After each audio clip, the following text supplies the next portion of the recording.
Hello everyone, welcome to the session. आप सभी का बहुत बहुत स्वागत है। आज की इस वीडियो में हम डिस्कस करेंगे आरबीआई ग्रेड बी 2021 में पूछा गया फेज 1 में क्वांट सेक्शन का मेमोरी बेस्ड पेपर। ठीक है भाई, तो टोटल 30 क्वेश्चन होंगे जिसमें मैं आपके साथ सभी का एक डिटेल्ड सॉल्यूशन शेयर करूंगा। साथ ही साथ मैं बता भी दूंगा कि इनमें से कौन सी चीज़ें आपको इस पेपर में अटेम्प्ट करनी चाहिए थी, कौन सी नहीं करनी चाहिए थी।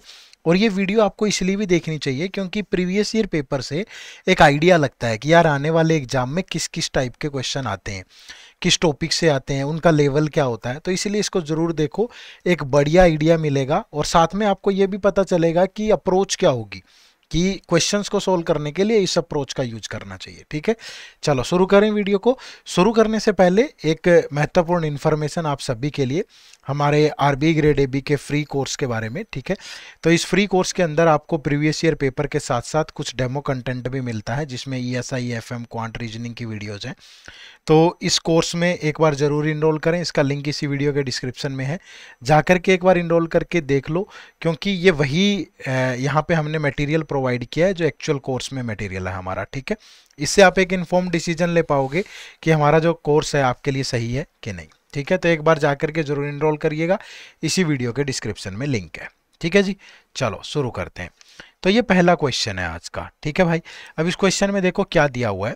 अब आमतौर पे इस टाइप के क्वेश्चन से बचना चाहिए एग्जाम में, बट अगर क्वेश्चन सारे ही ऐसे होंगे, क्योंकि ये तो 2021 का पेपर है, 24 का सिनेरियो तो अलग है ना, इसमें थोड़ा सा इसी टाइप के क्वेश्चन ज़्यादा है, बट लेवल मतलब ये भी बहुत अच्छा है। देखो, in each of the following question 3 statements are given. ठीक है, 3 स्टेटमेंट आपको गिवन होंगी। ठीक है भाई, तो you have to determine the which statement are necessary to answer the question. अब देखो क्या कह रहा है पहली स्टेटमेंट, सॉरी जो यूनिवर्सल स्टेटमेंट है, a shopkeeper sells article at a certain profit, तो find out the amount of profit. Amount of profit बताना आपको। ठीक है, अब देखो स्टेटमेंट ए क्या कहती है भाई, कि ratio of the selling price to cost price is this. SP और सीपी का जो रेशियो है वो 4:3 है। अब प्रॉफिट परसेंट तो यहां से निकाल सकते हैं, लेकिन उसने अमाउंट ऑफ प्रॉफिट पूछा है तो वो इस स्टेटमेंट से हम नहीं निकाल पाएंगे। ठीक है, अब स्टेटमेंट बी पे चलते हैं। If the cost price increases by ₹500 and selling price remains the same, the profit percent is decrease to this. इतना प्रॉफिट परसेंट रह जाता है। अब इसमें सीपीएसपी नहीं पता तो कैसे निकालोगे भाई, तो भी दिक्कत है ना, तो ये भी नहीं हो पाएगा। अब स्टेटमेंट सी की तरफ चलते हैं भाई। स्टेटमेंट सी में क्या बोल रहा है कि if the market price is kept ₹1,000 above the cost price and a discount of 15% is given, the profit percentage is decreased to this। इससे भी नहीं बता पाएंगे, तो इंडिविजुअल किसी स्टेटमेंट से नहीं होगा। ठीक है भाई, उसके बाद चेक करो। अब पहला क्या है, only A and be together.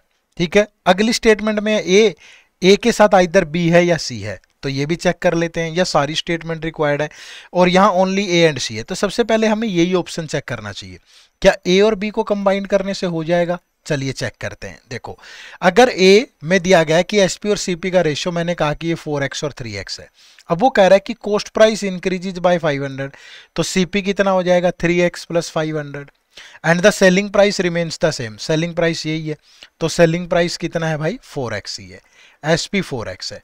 तो वो कह रहा है कि जो प्रॉफिट है that is decrease to this, इतने परसेंट रह जाता है।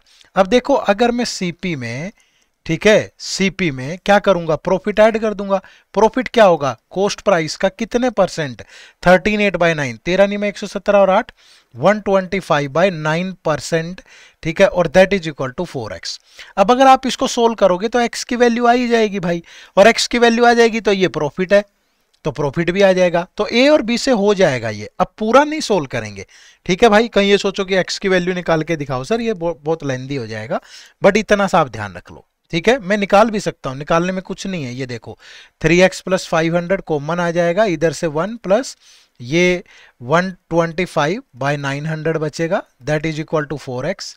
ठीक है, अब ये अगर इसको देखें 3x प्लस 500 और ये इंटू 900, तो 1025 divide by 900, that is equal to 4x। अब क्रॉस मल्टीप्लाई करोगे तो 3075x प्लस 500 इंटू दिस 1025, और ये उधर जाके बन जाएगा 3600 एक्स, तो ये उधर जाके माइनस होगा तो 525x बचेगा। तो x की जो वैल्यू होगी वो 500 इंटू 1025 डिवाइड बाई 525। अब ये सिंपलीफाई हो जाएगा, 25 से गया 20, 25 से गया 21, ये 21 से भी कट सकता है, 24 1 4 जा 84 और 84 तो 16 बचा, 18 बचा, और नहीं भी कटेगा तो इतना ही रख लो कि 20 इंटू 1025, ठीक है, डिवाइड बाय 21, तो ये x की वैल्यू आ गई। फिर यहां पुट करोगे तो प्रॉफिट निकल, मतलब आराम से निकाल सकते हो आप, कोई ऐसी दिक्कत नहीं है, हमें बताना है एग्जैक्ट। ये थोड़ा पूछा कि इतना ही आएगा, सोल्व करने पे निकल आएगा ना। चलो अब देखो, अगर मैं ए और सी को कंबाइन करता हूं भाई, अगर ए और सी को कंबाइन करता हूं तो कह रहा है कि mark price is kept 1000 above the cost price. अब कॉस्ट प्राइस 3x है तो एमआरपी कितना होगा, 3x plus 1000, and a discount of 15% is given. तो अगर इसका 15% डिस्काउंट दे तो सेलिंग प्राइस इसका 85% होगा, और that the profit percent is decrease to this. अब प्रॉफिट परसेंट अगर 75/4% है तो सीपी तो 100% होता है, तो ये टोटल बन गया 475/4%, ठीक है, इतना बन गया ना टोटल। सेलिंग प्राइस इतना होगा तो सीपी कितना है, 3x प्लस 3x, और इसका 475/4%। अब इसको सोल्व करोगे तो यहां से भी x की वैल्यू आ जाएगी, तो फिर प्रॉफिट भी आ जाएगा, तो कोई दिक्कत नहीं है। यानी कि यहां पे जो राइट आंसर बन रहा था that is option number B, कि ए के साथ साथ या तो बी को कंबाइन कर लो या सी को कर लो, दोनों से आंसर आ जाएगा हमारा। ठीक है, समझ पाए सारे। चलो नेक्स्ट क्वेश्चन, थोड़ा सा हो सकता है कि देरी से समझ में आए, बट एक बार वीडियो को दोबारा से देख लीजिएगा प्लीज, ठीक है। बट ये नहीं है कि अब मैं आपको इसको पूरा सोल्व करके दिखाऊं, इसको पूरा सोल्व करके दिखाऊं, आप भी एग्जाम में इसको पूरा सोल्व करके देखो, तो फिर वो गलत है, वो गलत अप्रोच है। क्यों? क्योंकि इतना टाइम क्यों लगाना जब हमें पता है कि आंसर आ जाएगा। चेक क्यों करना, 25 मिनट है भाई पेपर में, इसी क्वेश्चन में आपने 10 मिनट लगा दिए, क्या ही टाइम बचेगा। देखो next question number 2, find lateral surface area of a cylinder. Cylinder, ठीक है भाई, सिलेंडर का लेटरल सरफेस एरिया बताना है आपको। लेटरल सरफेस एरिया क्या होता है किसी सिलेंडर का, देखो ये सिलेंडर है, ठीक है, इसी तरह का होता है सिलेंडर। अब इसकी जो वॉल्यूम होती है, वॉल्यूम वो क्या होती है, पाई आर स्क्वायर एच, ठीक है, और इसका जो लेटरल सरफेस एरिया होता है वो क्या होता है, 2 पाई आर एच, ठीक है। टोटल सरफेस के एरिया क्या होता है, 2 pi r h plus double the base area 2 pi are square, ठीक है। फिर इसमें से 2 पाई आर बाहर आ जाता है, एच प्लस आर, तो मतलब हमें पाई आर मतलब आर और एच चाहिए। अगर आपको इसका लेटरल सरफेस एरिया बताना है तो आर और एच आपके पास होनी चाहिए, ठीक है भाई। देखो अब स्टेटमेंट ए क्या कह रही है, सबसे पहले volume of a cone with से base same as that of the cylinder and height 30 centimetre is equal to the volume of the cylinder. अब कॉन की वॉल्यूम क्या होती है, 1/3 पाई आर स्क्वायर एच, ठीक है। वो कह रहा है कि ये सिलेंडर की वॉल्यूम के बराबर है, पाई आर स्क्वायर एच, और दोनों की रेडियस सेम है, तो ये आर स्क्वायर से आर स्क्वायर कैंसिल हो गया, और हाइट 30 सेंटीमीटर है, किसकी, कोन की, तो ये कोन है ना, ये सिलेंडर है, तो यहां से अगर मैं देखूं पाई से पाई कैंसिल, 3 से गया 10, तो सिलेंडर की जो हाइट है वो कितनी आ गई, 10, लेकिन हाइट तो आ गई, रेडियस तो नहीं आई, तो अकेले स्टेटमेंट से तो नहीं निकलेगा भाई। फिर स्टेटमेंट बी देखते हैं, circumference of base of the cylinder, ये बेस है, सरकमफ्रेंस, इसकी सरकमफ्रेंस क्या होगी, 2 pi R, that is equal to 132। अब यहां से आर आ जाएगा 132/2 पाई, 22 इंटू 7, तो 22 छिका 132, 2 से गया 3, तो आर आ गया 21 सेंटीमीटर, ठीक है। Volume of the cylinder is the, इससे भी नहीं होगा ना, क्योंकि इससे अकेला आर मिला, एच तो नहीं मिला, जहां आर और एच दोनों मिल जाएंगे वहीं क्वेश्चन सोल्व होगा। अब फिर सी पे चलते हैं, volume of the cylinder is this, cylinder की वॉल्यूम मतलब pi are square H, that is 13860। अब अकेला इससे भी नहीं मिलेगा, इससे आर और एच कैसे मिल जाएगा, आर और एच में रिलेशन, तो इंडिविजुअल तो किसी से भी नहीं होगा। लेकिन अगर इंडिविजुअल नहीं होगा तो एनी ऑफ द 2 3 में हो जाएगा। क्यों? क्योंकि हमें एच और आर चाहिए। देखो अगर मैं ए और बी को कंबाइन कर दूं तो एच और आर मिल जाएगा, एच यहाँ है, आर यहाँ है। अगर मैं बी और सी को कंबाइन कर दूं तो मिल जाएगा, बिल्कुल मिल जाएगा, क्योंकि आर यहाँ पे है तो एच फिर आ ही जाएगा, आर की वैल्यू पुट करोगे तो। ए और सी से हो जाएगा, बिल्कुल, अगर एच पुट कर दोगे तो आर भी आ जाएगा। तो राइट आंसर क्या बना यहाँ पे कि एनी 2 ऑफ द 3 टुगेदर से ये क्वेश्चन सोल्व हो जाएगा, ठीक है भाई।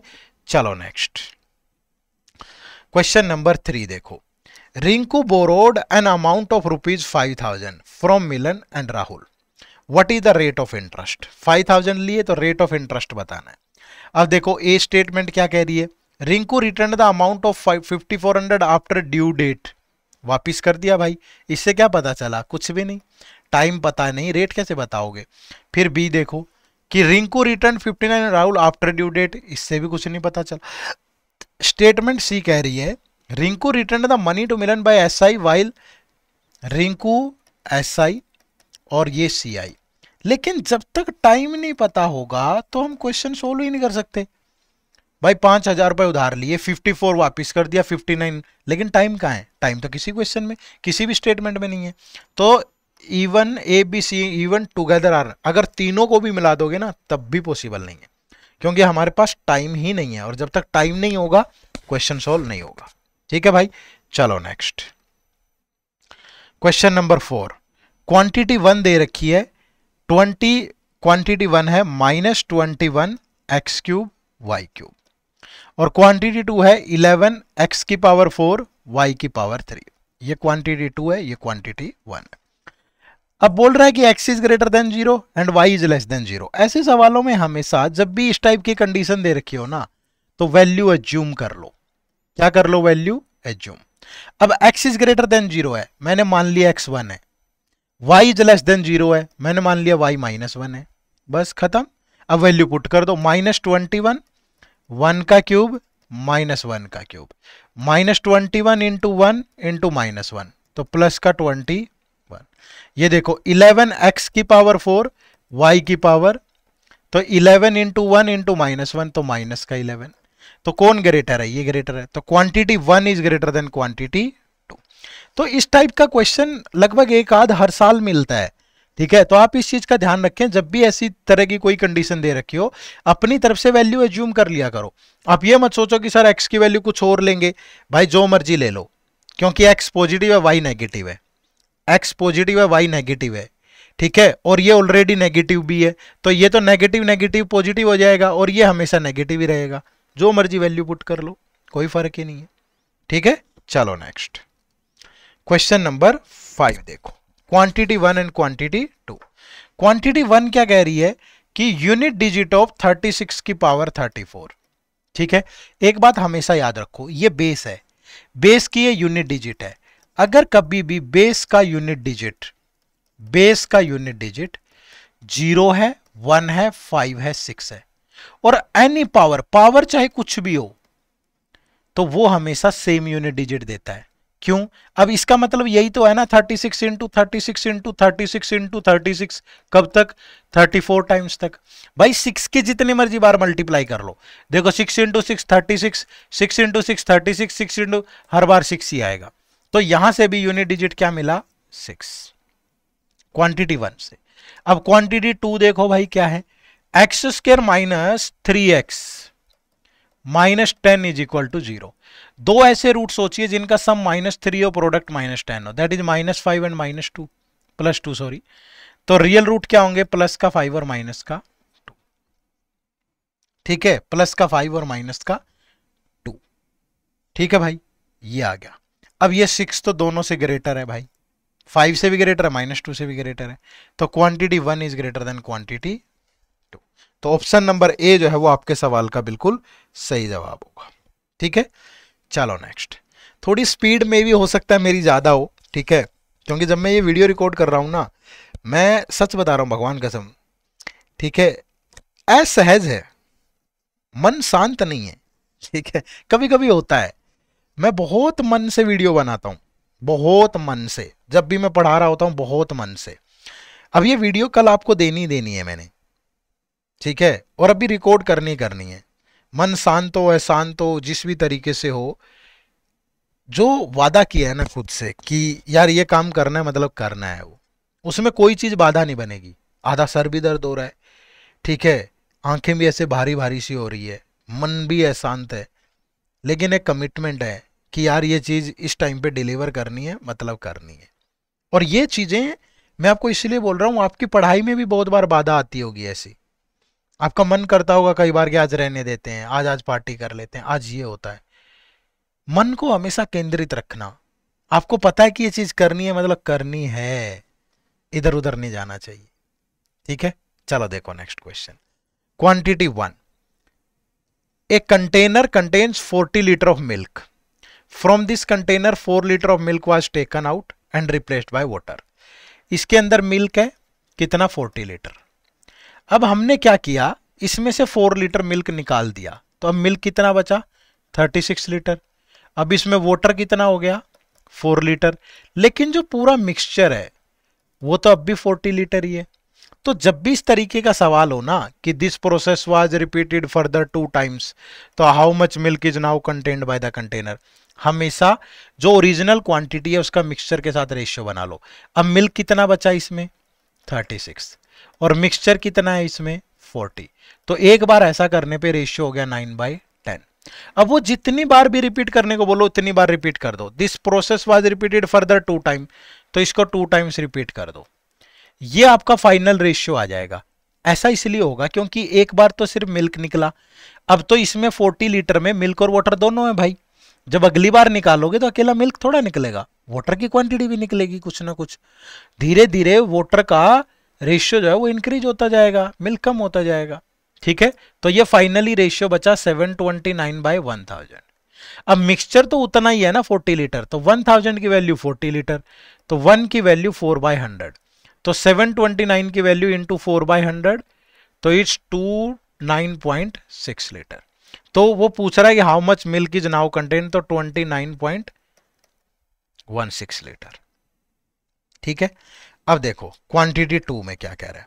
इन a mixture of milk and water of volume 30 litre, 30 litre है, in which water and milk is in the ratio 3:7। 3 + 7 10, 10 की वैल्यू 30, इंटू 3 करोगे तो मिल्क हो गया 21, वाटर हो गया 9। How much quantity of water will be added, कितना water add करूं to make the ratio of milk and water is 1:2। Water add करना है तो मिल्क तो इतना ही रहेगा भाई, जितना मिल्क पहले था उतना ही है, तो 1 की वैल्यू 21, तो 2 की वैल्यू कितनी, 42। वाटर ऐड कर रहे हो ना, मिल्क की क्वांटिटी में थोड़ा चेंज होगा, मिल्क तो जितना था उतना ही रहेगा। तो जो वाटर पहले 9 था 42 हो गया, तो कितना ऐड करें, 33 लीटर। तो क्वांटिटी 2 से मिला 33, क्वांटिटी 1 से मिला 29.16। तो जो क्वांटिटी 2 है that is greater than quantity 1। ठीक है भाई, चलो next.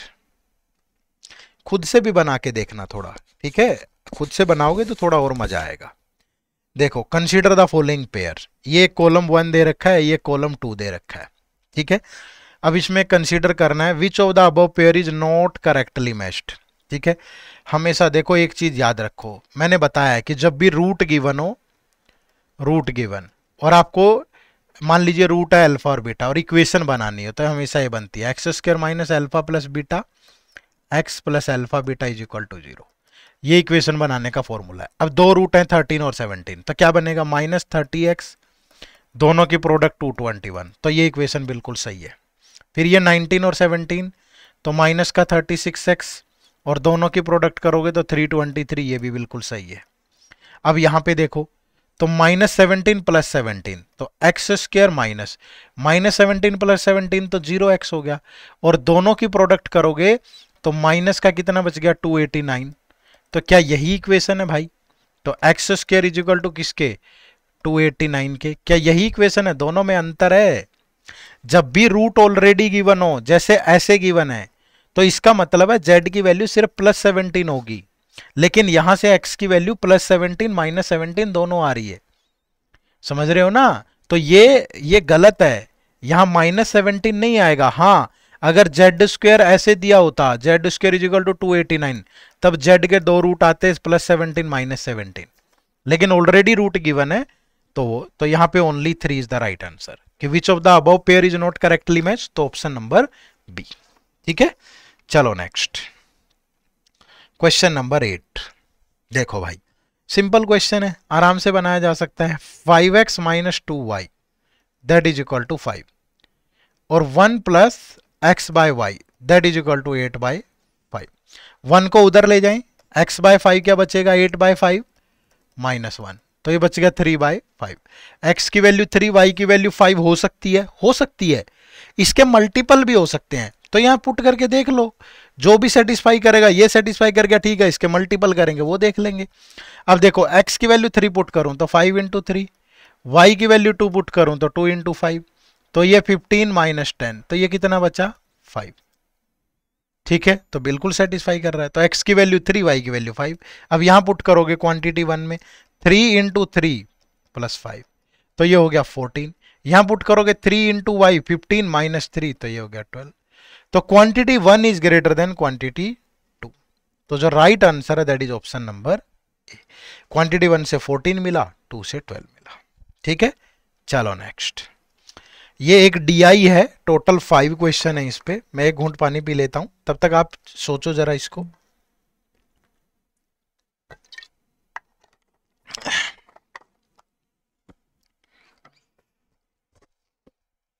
Study the following information carefully and answer the given question.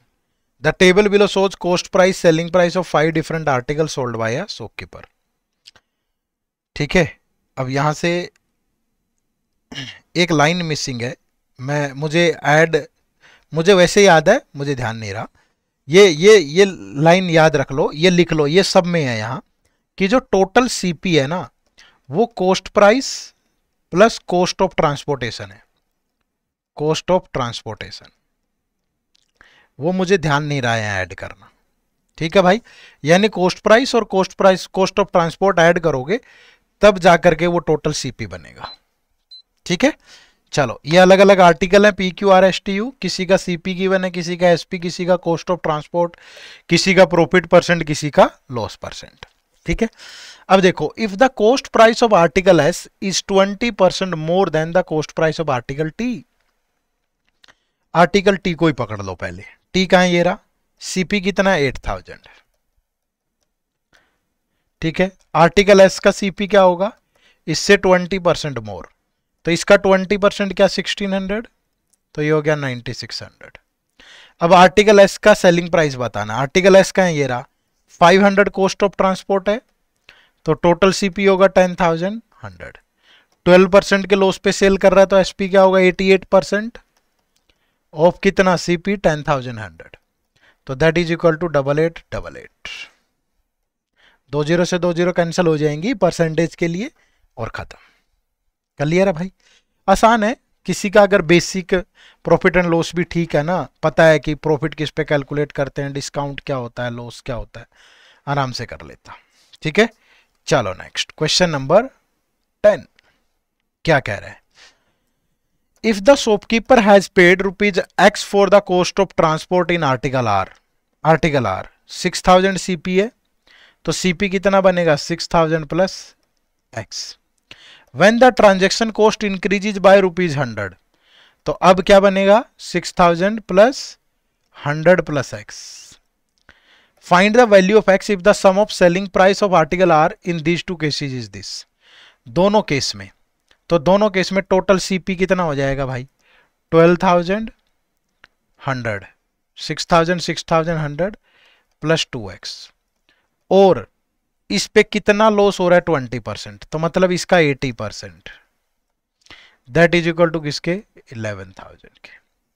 यही तो है। तो ये 0 से 0 या 20 से काट लो 4, 20 से गया 5। ठीक है, या इसको उधर ले जाओ, आपकी मर्जी है, जैसे मर्जी सोल्व कर लो, कोई दिक्कत नहीं है दोनों केसेज में। 4 से मल्टीप्लाई करनी है 4 से मल्टीप्लाई कर लो। ये 4 into 48,400 plus 8x that is equal to 55,000। तो 8x की वैल्यू ये उधर जाके माइनस होगा, 48 6 54, तो 6600 बचेगी शायद। ठीक है, तो x की वैल्यू क्या बचेगी 6600 डिवाइड बाई 8, तो 8 जा 64, फिर 20 बचा, 8 2 जा 8 5 जा, तो जो राइट आंसर है that is option number E 825। ठीक है, चलो नेक्स्ट क्वेश्चन नंबर 11। मुश्किल तो नहीं है, देखो यहां पे क्या कह रहा है। If the cost of transportation on article T is ₹300, article T का प्राइस कितना है 8000, तो T का टोटल CP क्या होगा 8000 और कॉस्ट ऑफ ट्रांसपोर्टेशन 300, तो टोटल हो गया 8300। ठीक है, प्रॉफिट परसेंट है 15%, तो एसपी क्या होगा इसका 115%। ठीक है, अब वो कह रहा है कि the selling price of article P is 40% less than the selling price of article T. अब जो पी का एसपी है वो इससे 40% लेस है, मतलब इसके 60% के बराबर ही होगा। तो इसका 60% क्या होगा, 115% ऑफ 8300। एक ही बार कर लो ना पूरी कैलकुलेशन। अब ये निकाल लो भाई, 20 से गया 3, 20 से गया 5, 20 से गया 20, 5 से गया 23, तो 320, 23 6, 184, 6 190 गुना 3, तो 5727, ये एसपी हो गया इसका। ठीक है, find the profit earned on article P. अब पी का जो सीपी है वो कितना है 4500, और कॉस्ट ऑफ ट्रांसपोर्ट कितना है 120, तो टोटल सीपी कितना बनेगा 4500 प्लस 120, ये बन गया 4620। तो प्रॉफिट कितना होगा भाई, प्रॉफिट होगा 5727 माइनस 4620, तो बचेगा 1107। That is given in the option number B. ठीक है, ऑप्शन नंबर बी आपके सवाल का बिल्कुल सही जवाब है। ठीक है भाई, समझ पाए। चलो, ये एक क्वेश्चन आप लोगों के लिए होमवर्क है, क्योंकि 3 क्वेश्चन मैंने इस पे सोल्व कर दिए, टोटल 4 सवाल थे एचडीआई पे, एक क्वेश्चन आपको सोल्व करना है। ठीक है, तो इसका आंसर आप कमेंट करके बताना कि क्या होगा। चलो नेक्स्ट क्वेश्चन नंबर 13 देखो, ये एजीज का क्वेश्चन है। क्या कह रहा है, there are 3 persons A B and C. ठीक है, if 8 year ago the average age of A B and C is dash year. 8 years ago A B C की एवरेज एज आपको ऑप्शन से पता चलेगी यहां से।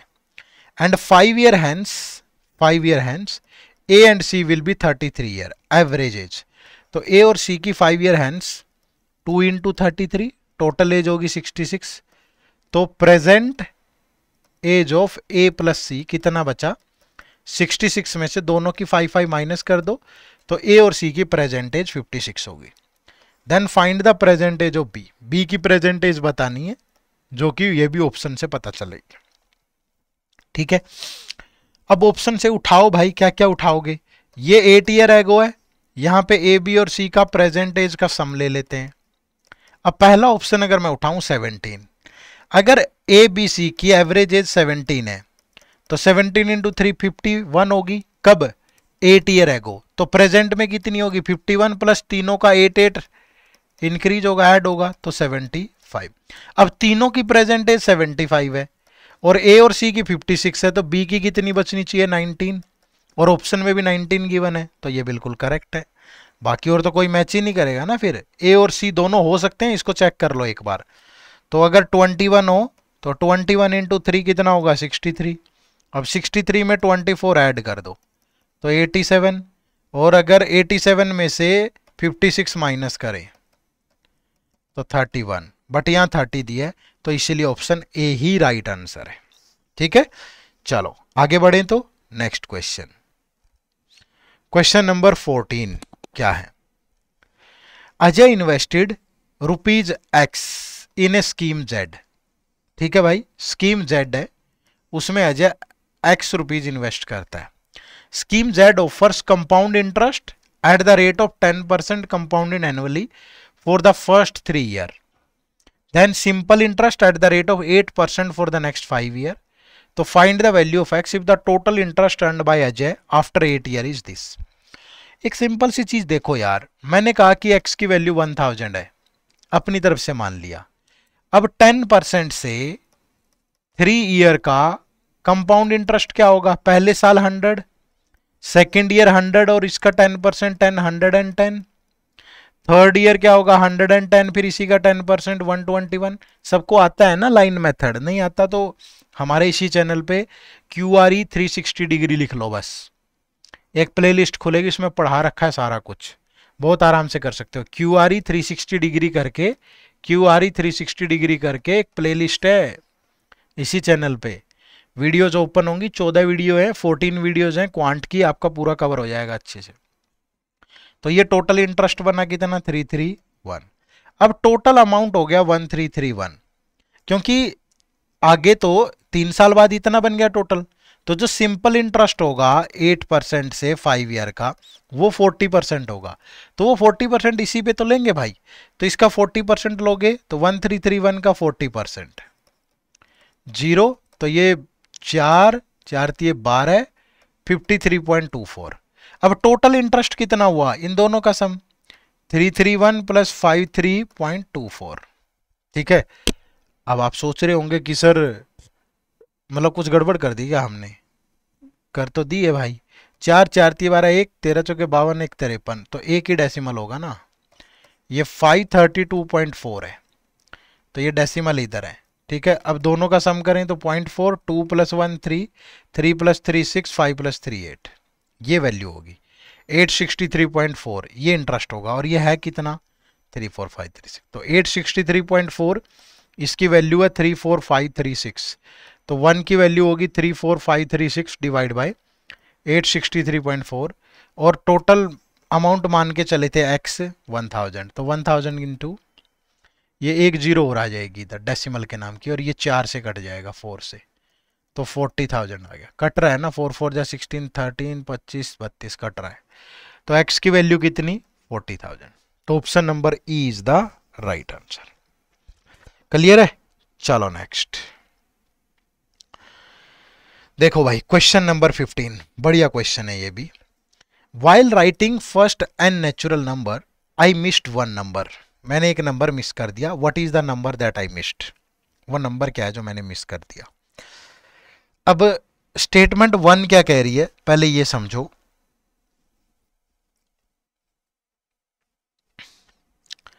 कि the sum of all the natural number which I wrote is 320।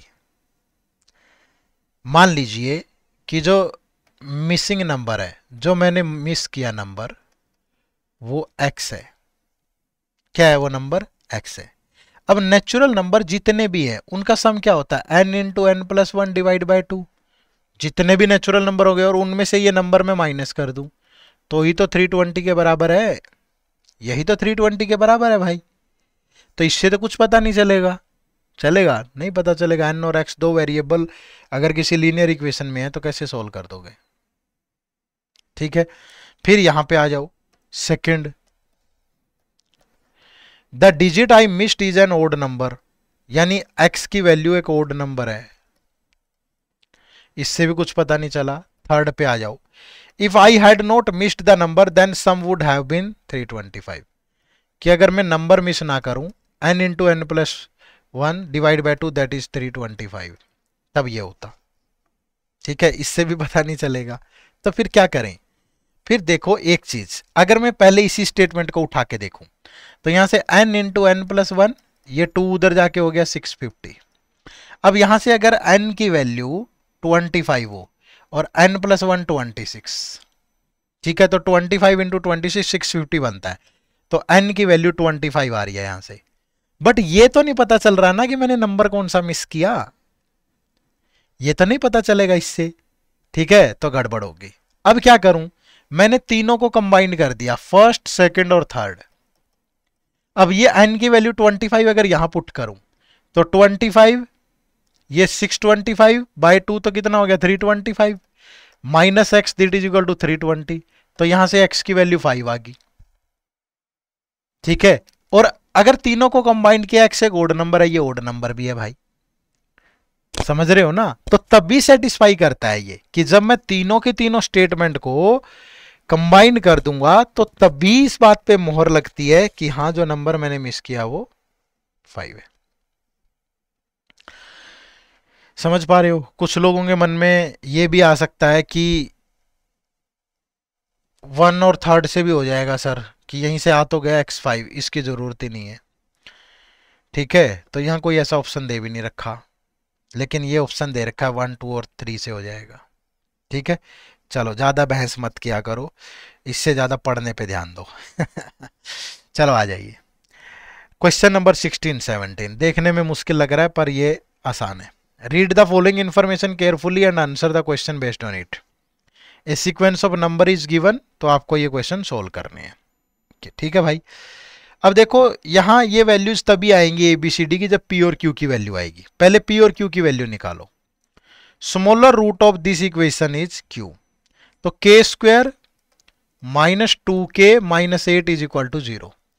सम -2 और product -8, तो -4 और +2 से पॉसिबल है। तो k की वैल्यू क्या होगी, 4 और -2।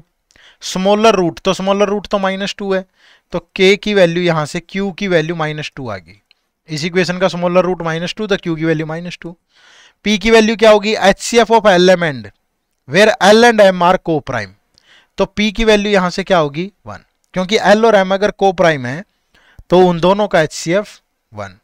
को प्राइम का HCF 1 होता है। को प्राइम का मतलब क्या है कि उनका कोई भी जो है कॉमन मल्टीप्लायर नहीं है। तो अगर कॉमन फैक्टर ही नहीं है कोई, तो फिर क्या है, फिर 1 ही है HCF उनका। ठीक है, तो अब ये वैल्यू यहां पुट करेंगे, पी स्क्वायर 1 का स्क्वायर माइनस क्यू माइनस का 2 माइनस माइनस प्लस का 2, तो ये हो गया 3। इसको उठा लो, 18 A B C D 124, तो A की वैल्यू आई 3। अब A की वैल्यू 3 है तो B माइनस 3, P प्लस 1 का स्क्वायर, P 1 है तो 1 प्लस 1 2 का स्क्वायर 4, Q की वैल्यू -2, तो ये 2 बचेगा, 3 इधर आके ऐड होगा तो B की वैल्यू आ गई 5। फिर ये देखो C minus B, C minus 5, P plus 2 1 plus 2 3 का स्क्वायर 9, Q माइनस का 2, ये 7 5 इधर आके ऐड होगा तो C की वैल्यू आ गई 12। ये देखो D minus 12, P plus 3 1 plus 3 4 का स्क्वायर 16 माइनस 2 14, 12 इधर आके ऐड होगा तो 26, तो ये आ गया 26। हो गया सोल्व, बस सोल्व हो गया तो कहानी बन जाएगी। अब क्या दिक्कत है, ठीक है। क्वेश्चन देखो क्या है, how many numbers are divisible by 3 in the given sequence. 3 से कौन डिवाइड हो रहा है, ये और ये, बाकी कोई डिवाइड नहीं होगा। तो 3 नंबर डिवाइड होंगे, option number C is the right answer. ठीक है भाई, चलो next. Find the value of a square plus 3b plus 5c minus 4d। A की वैल्यू कितनी आई थी 3, बी की वैल्यू आई थी 5, सी की वैल्यू आई थी 12 और डी की वैल्यू क्या आई थी, ये देख लो भाई मैं भूल गया, 26। अब इसको सोल्व करेंगे, 3 का स्क्वायर 9, 5 3 जा 15, 12 5 जा 60 माइनस 104, तो 24 60 84 माइनस 104, तो माइनस का 20 आ गया। तो option number A is the right answer. ठीक है, ए आपके सवाल का बिल्कुल सही जवाब है। ठीक है भाई, चलो नेक्स्ट क्वेश्चन नंबर 18। बढ़िया क्वेश्चन है ये भी, पार्टनरशिप का ऐसा ही सवाल आता है आजकल, स्टेटमेंट बेस्ड। ठीक है, क्या है देखो question number 18। P, Q and R entered into a partnership by investing a certain amount for 12 month, T month and 12 minus T month respectively। ठीक है, P, Q और R, इनका टाइम पता है हमें। टाइम कितना है भाई, 12 मंथ, T मंथ और 12 माइनस T मंथ। तो T की वैल्यू बताओ। अब स्टेटमेंट 1, आप जानते हो ना पार्टनरशिप में प्रॉफिट का रेशियो कब आता है, जब इन्वेस्टमेंट और टाइम की प्रोडक्ट करते हैं तभी प्रॉफिट का रेशियो आता है। अब स्टेटमेंट 1 क्या कह रही है कि Q invested 50% more amount than P। ये P है, ये Q है, ये R है। अगर इन्वेस्टमेंट देखूं तो Q की इन्वेस्टमेंट 50% मोर देन P है। P की अगर 100 है तो Q की 150 है। R invested twice the amount of Q, R twice Q, तो ये 300 है भाई। तो अगर 50 से काट दूं तो 2 3 और 6, ये इनकी इन्वेस्टमेंट का रेशियो है। अब इन्वेस्टमेंट का रेशियो ये है, टाइम का रेशियो ये है, मल्टीप्लाई कर दोगे तो प्रॉफिट का रेशियो तो पता ही नहीं है आपको भाई। या तो ये वेरिएबल की फॉर्म में नहीं होना चाहिए था, ठीक है, तो इससे तो नहीं होगा अकेली से। तो फिर सेकंड पे चलो। At the end of the partnership the total profit earn by them is 700 and the profit share of Q is 100। जो Q का प्रॉफिट है वो 100 है आउट ऑफ 700, 1/7। अब इसके लिए सिर्फ टाइम ही है ना हमारे पास, तो जब तक इन्वेस्टमेंट नहीं होगी तब तक, इन्वेस्टमेंट और टाइम दोनों नहीं होंगे तब तक प्रॉफिट तो नहीं आएगा, तो अकेले इससे भी नहीं होगा। फिर थर्ड देखो, profit share of P and R is this. P और R का जो प्रॉफिट शेयर है that is in the ratio 1:2। अभी अकेले इससे भी नहीं होगा भाई, क्योंकि ये तीनों, अगर यहां टाइम एक वेरिएबल की फॉर्म में है तो तीनों का होना जरूरी है मेरे पास। अब इन्वेस्टमेंट तो सिर्फ 1 में ही है, तो एक स्टेटमेंट तो 1 तो चाहिए ही चाहिए। अगर 1 के साथ में 2 को ऐड कर दूं तो बन गया भाई। कैसे? क्योंकि टाइम यहां से मिल गया, इन्वेस्टमेंट यहां से और प्रॉफिट यहां से, हो गया सोल्व। करना तो कर लो ना। क्यू का प्रॉफिट क्या होगा? क्यू की टाइमिंग इंटू क्यू का इन्वेस्टमेंट में रेशियो, डिवाइड बाय सबका टोटल प्रॉफिट 12 इंटू 2 24, फिर t into 3 3t, 12 minus t into 6 तो 72 माइनस 60, और that is equal to profit ratio 1/7। Cross multiply करोगे, सोल्व करने की जरूरत नहीं है, मैं तो आपकी संतुष्टि के लिए करके दिखा रहा हूं। 72 24 96 माइनस 3t, उधर जाके ऐड होगा 24t 96, तो t की वैल्यू 4 आ जाएगी। तो 1 और 2 से हो जाएगा, और सेम 1 और 3 से भी हो जाएगा, क्योंकि यहाँ p और r के प्रॉफिट का रेशियो है। तो p की टाइमिंग p की इन्वेस्टमेंट, r की टाइमिंग r की इन्वेस्टमेंट, और ये प्रॉफिट का रेशियो t की वैल्यू आ जाएगी। तो जो राइट आंसर है that is option number D, either 1 and 2 और 1 and 3। ठीक है भाई, 1 और 2 से हो जाएगा या 1 और 3 से। क्लियर है? चलो नेक्स्ट क्वेश्चन नंबर 19। ये भी बढ़िया क्वेश्चन है, इससे पहले एक घूंट पानी पी लेते हैं। चलो सोल्व करो आप लोग।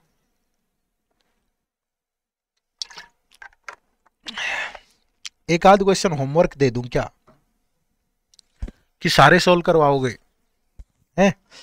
चलो जो मुश्किल है वो कर देता हूं, कोई ना। If a B c and d are positive integer, then find the correct relation between quantity 1 and 2। अब क्वांटिटी 1 में क्या है भाई? ए की power minus B divide by A की power minus A, that is equal to A की power B into सी। इसको भी इधर ले आओ, तो ये इसको इधर लाओगे तो ऊपर ए की पावर माइनस बी, ठीक है, ये नीचे ए की power minus A into A की power B, that is equal to C. ठीक है, अब ये ऊपर जाएंगे दोनों, क्योंकि जब बेस सेम हो तो पावर ऊपर जाके माइनस हो जाती है। तो सी क्या होगा? ए की पावर माइनस बी, माइनस का ए ऊपर जाके प्लस का ए, ये बी माइनस का बी, तो सी की वैल्यू आ गई ए की पावर ए माइनस 2b। ये क्या आया? सी की वैल्यू आई। ठीक है भाई, तो इससे तो क्या पता चला? कुछ भी नहीं। अब चलो 2 पे, A cube into B cube divide by A into B square, that is equal to B cube into D की power 4 divide by B into D. अब ये ए से ऊपर कटेगा तो ए स्क्वायर, ये बी स्क्वायर ऊपर जाके माइनस होगा तो बी, ये बी ऊपर जाके माइनस होगा तो बी स्क्वायर, ये डी ऊपर जाके माइनस होगा तो डी की पावर 3। अब ये बी और बी दोनों तरफ कैंसिल हो गए तो ए स्क्वायर, ये बी से एक बी कैंसिल, नीचे आ गया b, that is equal to d cube. ये बचा यहां से। ठीक है भाई, अब इसको सोल्व करो। अब इसको सोल्व करना इतना आसान नहीं है, ठीक है, मैं आपको सजेस्ट कर रहा हूं। जब भी इस तरीके से फंस जाओ ना, वहां कोई रिलेशन नहीं बनता, बात खत्म। ठीक है, कोई रिलेशन नहीं बनता इस तरीके से। अगर आप चाहते हो बताओ तो मैं बता देता हूं। देखो एक चीज समझो, यहां पे D cube is equal to this है, D cube is equal to A square by B है, तो इसका मतलब ये है कि डी एक परफेक्ट स्क्वायर है, सॉरी क्यूब है। जो डी होगा वो एक परफेक्ट क्यूब होगा भाई, सही बात समझ रहे हो ना?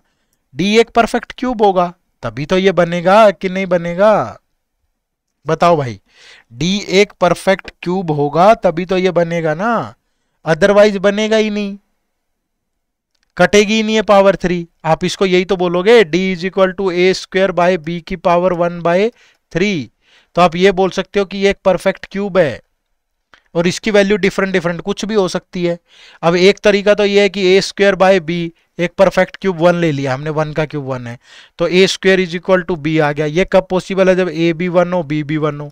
अगर ए बी 1 बी बी 1 और डी बी 1, फिर डी बी 1 भाई, फिर यहां से वैल्यू पुट करोगे तो ये चाहे जो मर्जी बचे, ऊपर 1 -2 -1, तो 1/1 की पावर जितनी मर्जी हो 1, तो सी बी 1। तो ये तो सारे इक्वल आ गए, तब भी यही आएगा, तब भी दोनों क्वांटिटी से यही आएगा। लेकिन यही वैल्यू डिफरेंट उठा लोगे कि मैंने कहा कि ये तो 8 है जी, A square by B that is equal to 8, ठीक है, या कह दिया कि मैंने डी 8 है, तो डी की वैल्यू तो 2 आ गई भाई। अगर ये पूरा 8 है तो डी की वैल्यू तो 2 आ गई। अब यहां से A square is equal to 8b करते रहो इसको एडजस्टमेंट। अगर b की वैल्यू 2 ले लूं तो a की वैल्यू 4 आ गई। अलग अलग आ जाएंगे ना हर बार, तो कोई रिलेशन नहीं बनेगा, ये ध्यान रखना बस। हर बार डिफरेंट डिफरेंट वैल्यूज आती जाएंगी। तो right answer is option number C. ठीक है, चलो नेक्स्ट। ये एक डाटा इंटरप्रिटेशन है, क्वेश्चन नंबर 20 से लेके 22 तक। इसके दो क्वेश्चन हम सोल्व करेंगे, एक आप सोल्व करना। देखो क्या है, read the following information carefully and answer the question. There are 4 trainers A, B, C and D. Those takes classes in a month of 3 types. Basic class 1 hour की, regular class 2 hour की and advanced class of 3 hours. No trainer can leave the class before the time and no one can take the class for extra time. D does not take any regular classes. D regular class नहीं लेता, he will take either basic or advanced class. So the pie chart given below shows the percentage distribution of total hours class taken by all the free 4 trainers. Total hour of the class are 60. तो पहले तो इस total 60 hours को इस पूरे में divide करो। अगर पूरे में डिवाइड करोगे तो 60 का 20% 12, 60 का 5% 3, 10% 6 होगा, 25% 15 और ये 50% 30, ये 30 और ये 15। तो ए बी सी की टोटल आवर्स तो पता चल गए। अब क्वेश्चन पे चलो, फिर क्या कह रहा है। In next month D takes 10 hour classes. D total 10 hours की क्लास लेता है and he will use 3 hour out of 10 hour as of the previous month. ठीक है, 3 आवर प्रीवियस मंथ के भी हैं भाई। If the number of basic class taken by D next month is twice of advance class taken by D next month. D 3 type की class लेता है। ठीक है, एक बेसिक क्लास, ठीक है, एक क्या है एडवांस क्लास। ठीक है, और आप सोच रहे होंगे सर रेगुलर क्यों नहीं लेता, ये लिखा है यहां, D does not take any regular classes. ठीक है, तो बेसिक और एडवांस ली। अब वो कह रहा है कि twice of advance classes. Basic class जो है वो इसका ट्वाइस है, अगर यहाँ 1 है तो यहाँ 2 है। ठीक है भाई, अब एक सिंपल सी चीज है कि अगर एडवांस क्लास उसने 1 ली, एडवांस क्लास तो 3 घंटे की है, तो ये 3 हो गया, फिर यहां से 7 आना चाहिए, तो 2 को किससे मल्टीप्लाई करूं, 7 आए तो आएगा ही नहीं। तो मतलब उसने एडवांस क्लास 1 तो नहीं ली, तो हो सकता है कि एडवांस क्लास 2 ली हो उसने, सॉरी बेसिक क्लास 1 घंटे की है लेकिन डबल ली है ना। 1 सेकंड भाई, थोड़ा सा उलझन होगी, ये बेसिक क्लास है, ये एडवांस। एडवांस क्लास 3 घंटे की है, बेसिक क्लास 1 घंटे की है। अगर उसने एडवांस क्लास 1 ली तो यहाँ 2 लेनी पड़ेगी, क्योंकि रेशियो 2:1 है। तो ये 3 और ये 2, 5 बन गया भाई, तो 10 आवर्स तो नहीं हुए। तो अगर वो यहाँ 2 क्लासेज ले, यहाँ 4 क्लासेज ले, तब बन गया 3 2 जा 6 आवर्स, 1 4 जा 4। ठीक है, तो उसने बेसिक क्लास 4 ली, एडवांस क्लास 2 ली। ठीक है, तो find the difference between basic and advance class taken by D. तो 4 और 2 का डिफरेंस कितना, 2। तो option number B is the right answer. 4 और इसका डिफरेंस कितना है, 2। तो यही आपके सवाल का बिल्कुल सही जवाब होगा। ठीक है भाई, चलो नेक्स्ट पढ़ो, आराम से पढ़ो क्वेश्चन और फिर सोल्व करो भाई। देखो, if A takes twice basic classes then advanced classes. A ने टोटल कितनी ली है भाई, ये ए है 20%, तो 12 आवर्स लिए ए ने।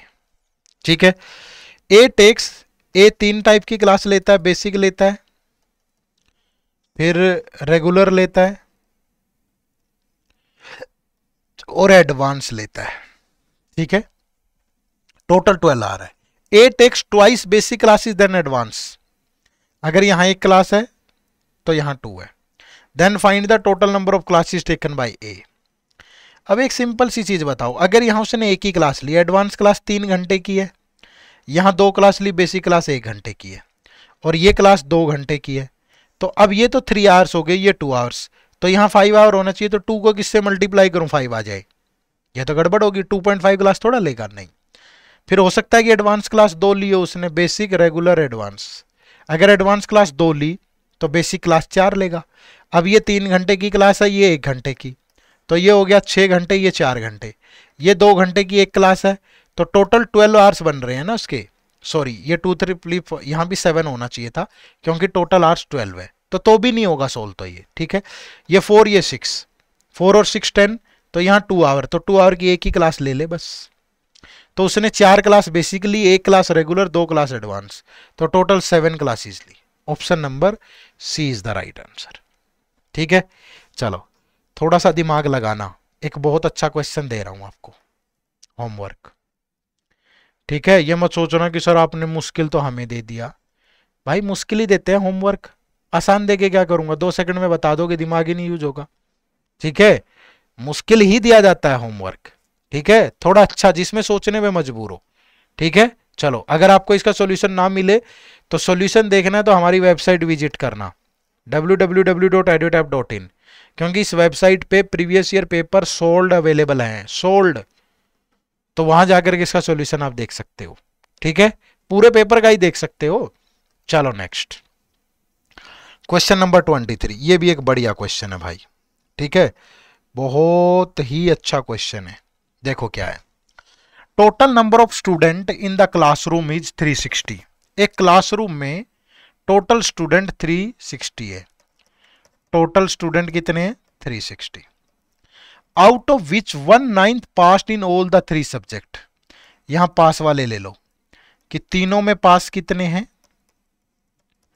1/9, तो 1/9 इंटू 360, तो 40 स्टूडेंट तीनों में पास होंगे।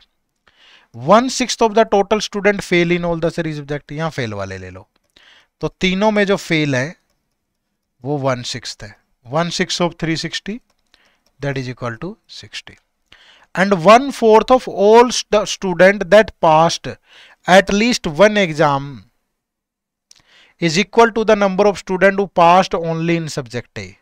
ठीक है, अब देखो वो क्या कह रहा है कि and 1/4 of all students that passed at least 1 exam. तो पहले ये देखो ना कि एटलीस्ट 1 एग्जाम कितने लोगों का पास हुआ, एटलीस्ट 1 एग्जाम पास स्टूडेंट कितने हैं? भाई टोटल स्टूडेंट 360 है। अगर इसमें से मैं 60 माइनस कर दूं, क्योंकि ये 60 लोग ऐसे हैं जो किसी में भी पास नहीं है, जो सब में फेल है, तो बाकी जो बच गए वो कम से कम एक में तो पास होंगे ना। तो मतलब जो एटलीस्ट एक एग्जाम में पास है वो कितने लोग हैं? 300। अब वो कह रहा है कि 1/4 of all student that passed at least 1 exam is equal, किसके इक्वल है? Number of student who passed only in subject A. Pass in only A, that is 1/4 of the at least 1 exam pass student. 1/4 of 300 that is 75। 1/4 of the total student passed in both A and B.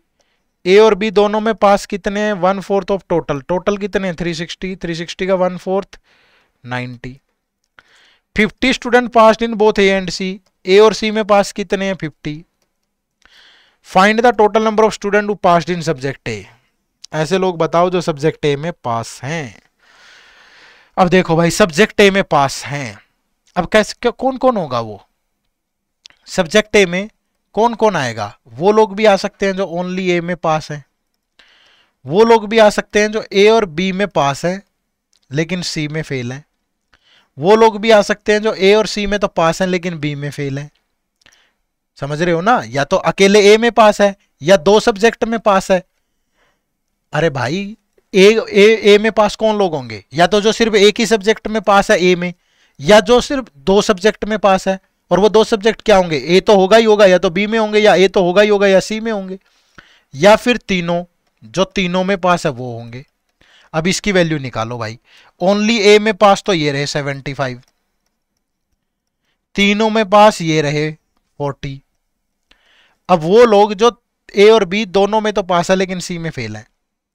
अब ए और B में पास लोग 90 हैं लेकिन तीनों में पास 40 है, तो मतलब ऐसे लोग 50 लोग थे ना जो ए और बी में तो पास थे लेकिन सी में फेल थे। भाई ए और बी में मैंने कहा कि जो लोग ए और बी में पास है वो इधर खड़े हो जाओ एक तरफ, तो 90 लोग खड़े हो गए। अब मैंने कहा इसमें से वो लोग बाहर चले जाओ जो सी में फेल है, सी में फेल है, तो वहां कौन रुकेगा? वहां वही रुकेंगे जो तीनों में पास होंगे, ए बी और सी में। तो अगर मैं सी वालों को निकालना चाहता हूं तो ए और बी में जो पास है उसमें से ए बी और सी जो तीनों में पास है वो माइनस कर दूं, तो वो आ जाएंगे जो ए और बी में तो पास है लेकिन सी में फेल है। सेम यहां देखो, ए और सी में पास कितने लोग हैं? 50, और तीनों में पास कितने हैं? 40। तो ये माइनस कर दूंगा तो वो लोग गए जो बी में फेल है, तो ये बचा कितना? 10। तो जो टोटल लोग हो गए वो कितने, 75 प्लस 50 प्लस 10 प्लस 40, तो ये हो गया 175। तो 175 लोग थे जो ए में पास थे भाई। ठीक है, चलो नेक्स्ट क्वेश्चन नंबर 24। ये भी बढ़िया क्वेश्चन है भाई, ट्राई किया है ना आपने सभी ने, है ना, ट्राई करते रहा करो। देखो क्या है, the average age of a family of 5 members was 32। ठीक है, 5 मेंबर हैं, एवरेज एज 32 है, तो टोटल होगा 160। 3 ईयर लेटर, 3 साल बाद, 3 year later, the oldest member of the family dead at the age of 60। तो 3 ईयर लेटर टोटल एज क्या होगी, 160 प्लस 5 पर्सन की 3 इंक्रीज होगी तो 175। अब इसमें से एक पर्सन चला गया जिसकी एज 60 ईयर है, on the same day child was born. ठीक है, तो चाइल्ड तो अभी 0 का ही है ना, ये चला गया, तो जो 4 मेंबर हैं उस फैमिली में, उन 4 मेंबर्स की टोटल एज बची 115, क्योंकि एक 60 का चला गया तो 4 मेंबर 115, चाइल्ड 0।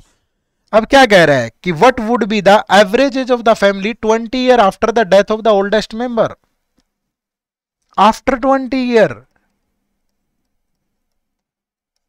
आफ्टर 20 ईयर ये जो 4 मेंबर है जिनकी एज इतनी है, तो इनकी एज कितनी होगी, सभी की 20 इंक्रीज होगी, और जो चाइल्ड है वो भी 20 का हो चुका होगा। तो आफ्टर 20 ईयर टोटल एज कितनी, 115 और 100 215, तो एवरेज कितनी होगी 215 डिवाइड बाय 5, तो 43 ईयर। तो right answer is option number B. ठीक है, ऑप्शन नंबर बी आपके सवाल का बिल्कुल सही जवाब है। ठीक है भाई, चलो आगे बढ़े, next question, question number 25। The taxi charges in a city, the taxi charges in a city consist of fix charges and additional charges. Fix charge भी लेती है और एडिशनल चार्जेज भी लेती है। ठीक है, पर किलोमीटर।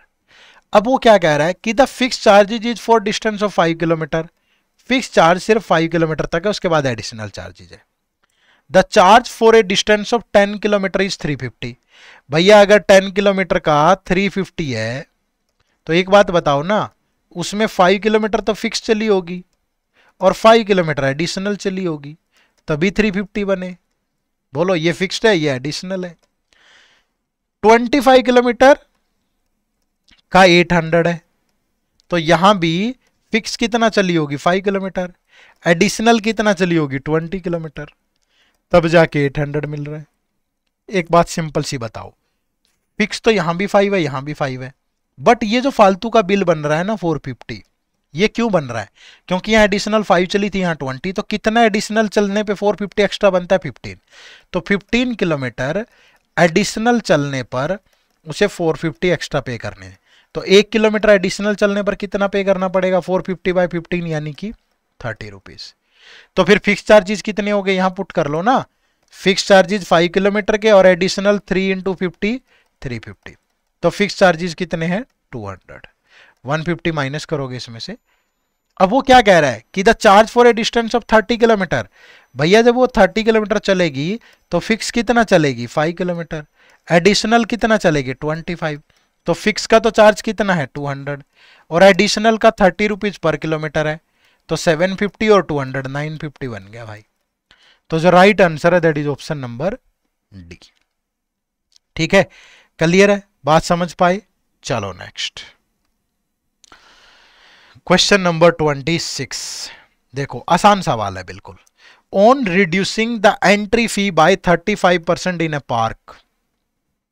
कुछ लोग पार्क में घूमने जाते हैं, ठीक है, पीपल, उनकी कुछ एंट्री फी लगती है, तभी टोटल रेवेन्यू आता होगा, टोटल इनकम होती होगी। ठीक है, अब परसेंटेज में दे रखा डाटा, मैंने अपनी तरफ से एज्यूम कर लिया कि यार 100 लोग जाते हैं, 100 रुपीज ही एंट्री फी देते हैं, तो टोटल इनकम कितनी होती होगी 10,000। अब वो कह रहा है कि एंट्री फी 35% रिड्यूस होगी, तो अब एंट्री फी कितना बचा 65, और the number of people coming to the park increase by 40। अब 40% लोग ज्यादा आने लगे, भाई फीस कम होगी तो ज्यादा आएंगे ही। तो तो अब टोटल रेवेन्यू कितना होगा, दिस 14 पंजे 70 84 9100।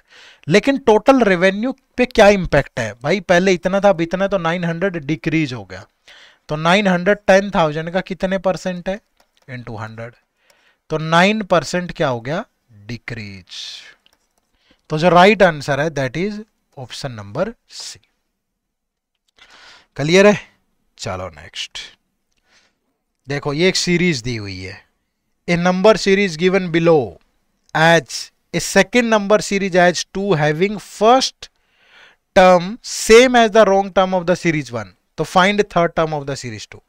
पहले यहां से देखो कि इसमें रोंग क्या है, जो पैटर्न यहां लग रहा है ना, सेम पैटर्न दूसरी सीरीज में लगेगा, ठीक है, और उस सीरीज की थर्ड टर्म आपको बतानी है।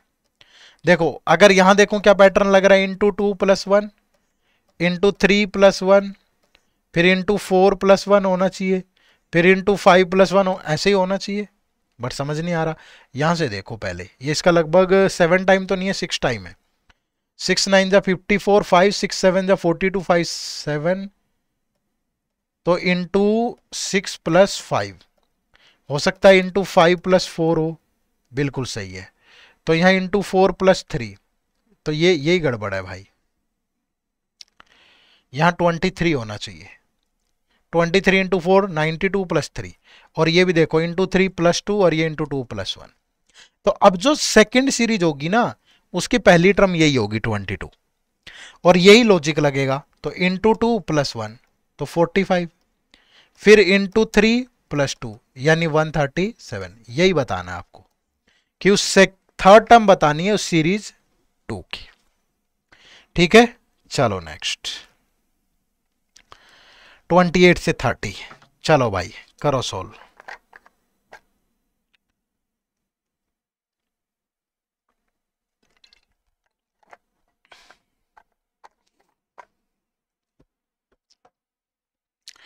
The following questions are accompanied by 3 statements A, B and C.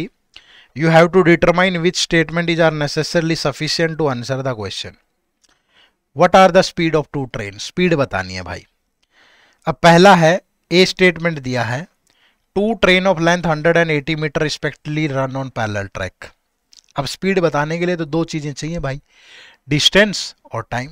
But यहाँ तो अकेला डिस्टेंस पता है हमें, क्योंकि जब ट्रेन या अपनी दूसरी ट्रेन को क्रॉस करती है या आदमी को पता चल जाता है डिस्टेंस।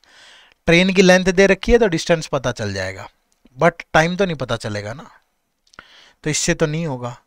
फिर बी में क्या कह रहा है देखो, when running in the same direction the faster train passes the slower train in 18 second. ठीक है, लेकिन इनमें से फास्टर कौन सी है स्लोअर कौन सी है ये नहीं पता। डिस्टेंस तो पता है यहां, लेकिन फास्टर और स्लोअर का भी तो नहीं पता ना। दोनों का लेंथ, दोनों रिलेटिव स्पीड आ जाएगी। अगर हम सेम डायरेक्शन में देखें तो डिस्टेंस तो ये हो जाएगा दोनों का सम, टाइम भी पता है, लेकिन रिलेटिव स्पीड आएगी। रिलेटिव स्पीड क्या होती है, जब डायरेक्शन सेम हो तो डिफरेंस ऑफ स्पीड होती है, डायरेक्शन अपोजिट हो तो सम ऑफ स्पीड होती है। अलग अलग तो नहीं पता चलेगा ना, तो इससे भी नहीं होगा भाई। फिर third, when running in opposite direction they pass each other in 9 second. अकेले इससे भी नहीं पता चलेगा, लेकिन अगर तीनों को कंबाइंड करोगे तो पता चल जाएगा। कैसे, स्टेटमेंट ए से पता चल गया डिस्टेंस कितना होगा टोटल 180, दोनों ट्रेनों की लेंथ का सम। अब अगर बी देखूं तो 18 सेकंड में क्रॉस करती है। मान लीजिए फास्टर ट्रेन के लिए x मीटर पर सेकंड है, स्लोअर की स्पीड y है, तो रिलेटिव स्पीड बनेगी x माइनस वाई, और टाइम कितना 18 second, that is equal to total distance. तो x minus Y that is equal to आ गया 10। अब अगर यहां देखोगे तो दोनों का सम ऐड हो जाएगा, दोनों का स्पीड ऐड हो जाएगी, क्योंकि अपोजिट डायरेक्शन है, तो रिलेटिव स्पीड क्या होगी दोनों का सम। टाइम है 9 second, that is equal to 180, तो ये 9 से गया 20, तो x plus y 20, x minus y 10, तो किससे होगा भाई, देखो किससे बन सकता है। दोनों का सम करोगे y से y 2x, x कितना बच गया, y 2x is equal to 30, तो x 15 और y 5, तो आगे स्पीड दोनों की, तो तीनों को कंबाइंड करके ही पता चलेगा भाई। ठीक है, चलो एक क्वेश्चन और ट्रेन का, चलो अगला क्वेश्चन होमवर्क देंगे ये और सोल्व करते हैं। Find out the length of train A train A की लेंथ बतानी है आपको। Train A crosses another train B moving in same direction in 72 second. इससे क्या पता चलेगा? कुछ भी नहीं। Speed of train A more than this, इससे भी कुछ पता नहीं चलेगा। Length of train B is 20% less than, इससे भी पता नहीं चलेगा। अब देखो यहां पे आओ कि अगर ट्रेन बी की स्पीड है x किलोमीटर पर आवर, तो ए की स्पीड होगी x plus 25 kilometre per hour. यहां से देखो length of train B is 20% less than that of train A, तो अगर ये 100 है तो ये 80 है। ये इनकी लेंथ का रेशियो आ गया। तो इसको मैं 5x ले लेता हूं, इसको 5y और 4y। और train A crosses another train in same direction 72 second. ठीक है, सेम डायरेक्शन। तो सेम डायरेक्शन में क्या करते हैं हमेशा? रिलेटिव स्पीड क्या होगी? दोनों की स्पीड का डिफरेंस। तो ए की स्पीड x प्लस 25, बी की स्पीड x, तो डिफरेंस आ गया 25 kilometre per our. Metre per second में बदलोगे तो इंटू 5/18, और टाइम है 72, तो 25 into 5/18 into 72, that is equal to distance. Distance क्या होगा? दोनों की लेंथ का सम, दैट इज 9y। ये कट गया 4, 25 चौका 100, तो 2500 is equal to 9y। y की वैल्यू जो मर्जी आए बट आ जाएगी, समझ रहे हो ना? तो तीनों को कंबाइंड करके ही होगा। क्लियर है? एक गड़बड़ हो जाती अगर यहां सेम डायरेक्शन की बजाय अपोजिट डायरेक्शन दे देता ना, फिर ये यहां भी एक वेरिएबल आ जाता, फिर ना सोल्व होता ये। समझ रहे हो ना? मैं भी हो सकता है मैं गलत भी बोल रहा हूं, मैं एकदम से सोच के बोल रहा हूं, कहीं कोई कॉन्ट्राडिक्ट करे भाई। आजकल डर लगता है सोशल मीडिया के जमाने में। क्यों? क्योंकि वो सम्मान नहीं रहा ना गुरुजनों का। अब मैंने पिछले 1.5 घंटा मेहनत करके पहले ये पूरा पेपर देखा, बनाया, सोल्व किया, अब तक पहुंचा रहा हूं, ठीक है। लेकिन सामने से कोई भी कमेंट करते हुए वो मेहनत को नजरअंदाज कर देता है। उसे लगता है कि तेरे हाथ में मोबाइल है, तू कुछ भी लिख सकता है, तू अपनी दुनिया का बादशाह है कि नहीं? तो कैसा भी कमेंट कर देते हैं। बचो इन सब चीजों से, कर्मा है ये फिर से वापिस आएगा। आज तुम किसी की मेहनत की इज्जत नहीं कर रहे हो, कल को कोई तुम्हारी मेहनत की इज्जत नहीं करेगा। समझ रहे हो? एक एथलीट को देखा होगा ना, जब भी ग्राउंड में दौड़ने जाता है, दौड़ने जाने से पहले ग्राउंड में जाके पहले मिट्टी उठाता है और ऐसे अपने माथे पे लगाता है। वो क्या कर रहा है? क्या हो जाएगा उससे? कुछ भी नहीं, बट एक पॉजिटिविटी है। वो एक संबंध बनाने की कोशिश कर रहा है उस मिट्टी से, उसको बोल रहा है कि देख मैं तेरा सम्मान कर रहा हूं, तेरी इज्जत कर रहा हूं, और जब मैं ग्राउंड में दौड़ू ना तो तू भी मेरा सम्मान रखना, तू भी मेरी इज्जत रखना, मुझे इंजरी से बचाना। अब आप सोच रहे होंगे कि सर ऐसे कोई मिट्टी लगाने से क्या तेज दौड़ लेता? नहीं, जो तेज दौड़ने वाला है वो भी शायद ऐसे काम करता हो, और बाहर के कल्चर में शायद ऐसी चीजें ना भी हो, ना भी करता हो, लेकिन उस ग्राउंड में जाकर के मेहनत करना भी तो उस मिट्टी का सम्मान है ना। है भाई, सिर्फ ऐसे करके लगाना सम्मान नहीं है। ठीक है, मेहनत करो, दूसरे की मेहनत की भी इज्जत किया करो। एक कमेंट करके बताना आप हमारे एफर्ट्स को कितना सराहते हो, और किस किस ने QRE 360 डिग्री वाली वीडियोस देख रखी है। ठीक है, चलो ये एक क्वेश्चन आप लोगों के लिए छोड़ रहा हूं होमवर्क के तौर पे। 2-3 क्वेश्चन पहले भी दिए हैं मैंने होमवर्क, वो तो किसी DI का ही पार्ट दिए थे, ये अलग से एक क्वेश्चन दिया है। ठीक है, चलो तो ये आज की वीडियो थी। अगर आपको क्वांट में दिक्कत आ रही है किसी भी सब्जेक्ट में, RBI ग्रेड AB की तैयारी में अगर आपको प्रॉब्लम आ रही है, तो आप हमारे साथ जरूर जुड़िएगा।